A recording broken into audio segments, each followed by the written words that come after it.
Dari sana memutus sebetulnya untuk lebih tepatnya sebetulnya dari kami yang memutus. Itu berdasarkan surat tanggal 31 Januari 2025 yang diterbitkan oleh Kementerian Energi dan Mineral Resources Republik Indonesia. Ya.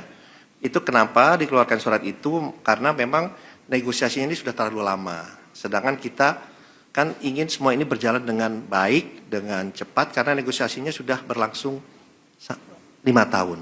5 tahun. Jadi kan nggak mungkin proyek itu lama gitu. Nah, jadi oleh sebab itu dikeluarkan surat oleh Pak Bahlil mengenai ini surat tertanggal 31 Januari tahun 2025 yang dikirimkan oleh Pak Bahlil kepada CEO dari LG Chem maupun LG Energy Solution, ya. Jadi surat itu dikeluarkan karena memang dari Wayo itu memang berminat untuk berinvestasi karena mereka juga teknologinya juga sudah ada. Dan mereka hanya mereplace atau menggantikan posisi dari LG.